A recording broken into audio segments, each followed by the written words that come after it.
Hi, I'm Charisse. And I'm Holly, and welcome to Ask Mom. Today we're going to talk about bullying. Yeah. No, go ahead. No, you go ahead. But particularly sexual bullying. Yes. So I think with girls, often there's this label of you want to be light and you want to be like the nice girl. Mm-hmm. The problem with that, with sexual bullying, is that you'll put up with something for a very long time that perhaps you shouldn't have been putting up with at all. Right. And the example I can think of is, maybe at school or online through Facebook or maybe texting or whatever. Some guy decides that he thinks it's okay to remark about your body parts or to brush up against you so that he gets to feel what you feel like at school. Or he makes comments to make all the guys laugh about how you look. Or things that you might do. Or things you might do. Even though you don't do them. Or maybe what he would like to do with you. Mm. Sometimes attention like this can feel a little bit flattering at first. Oh, well, maybe he really likes me and he's trying to figure out how to get close to me or get to know me. That's not the boy you want. No. The one who thinks that's how you do it needs to grow up a lot before he ever has a girlfriend. And if you're constantly questioning yourself, like, am I responding too much to this or getting upset for nothing? You're probably not. And if it's bothering you, it should come to a stop. No one should have to live day in and day out with someone who thinks that they can do something to you that makes you uncomfortable. And sometimes you might think that, well, if I just ignore him, it'll go away. If I just don't respond to the text or respond to the email or respond to his words, it'll just go away. Mm-hmm. And it doesn't. You need to let them know. If it happens once, obviously you're not going to write down, this boy bullied me on this day or said something on this day. If the next day at school he thinks it's a good idea again, or a few days later he does it again, then you need to, first of all, you need to tell him, cut it out. I'm done with this, and walk away. Mm-hmm. And then you need to keep track of it. You need to write it down, the date and what he said.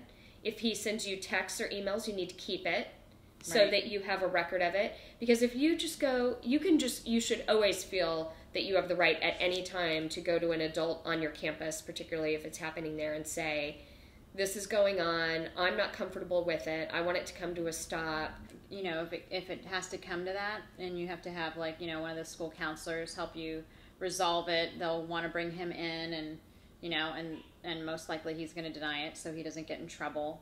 That's kind of common. But so you don't want to say, oh, well, he said lots of things, and then you can't remember what he said. So that's why you want to keep track of it, so that you can say, oh, well, I just happen to have right here in my notebook, and you can whip it out, and clearly it shows 15 different dates with all of the rude things he said, and, oh, well, would you like to see the texts? I also kept those. And then all of a sudden they're looking at him going, okay, clearly this is not a random thing. Right. He was really intentionally doing this for whatever reason. And you don't want to engage with it and say things back, except for stop it, right? Like, you don't want to say sexual things back to him because then he thinks you're, that it's fun for you, or that you're playing along with him.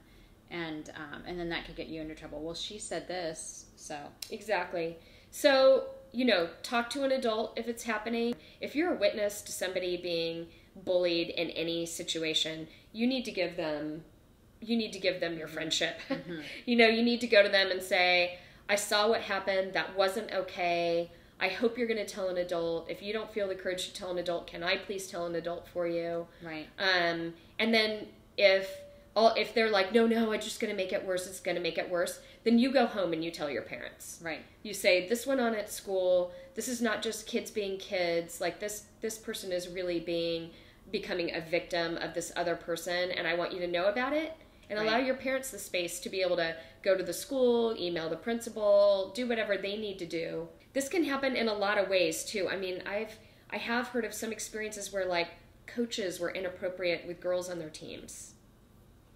Yeah. So this isn't just a boy that's immature doing it to a girl. It could be, even girls saying things to other girls, saying things about, true. Oh, well, hope you grow breasts someday, or I don't know, just saying rude comments about your body. That's sexual bullying.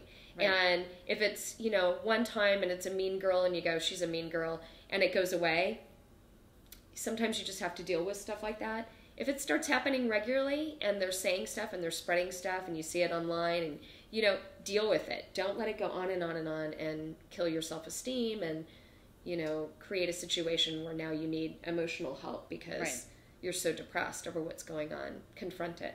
Mm-hmm. We hope that helps you think about sexual bullying, sexual harassment, and what to do if it's happening to you. Mm-hmm. If you need resources, or you want to talk about your own experience, or you want to email us, feel free to do that at hollycharisse@yahoo.com, or leave a message here about your own experience and maybe a way you got help. And that could be a great way to support other girls who might see this and think, I'm all alone. Right, exactly. We hope you'll do that. Thanks for tuning in to Ask Mom. Thanks for watching.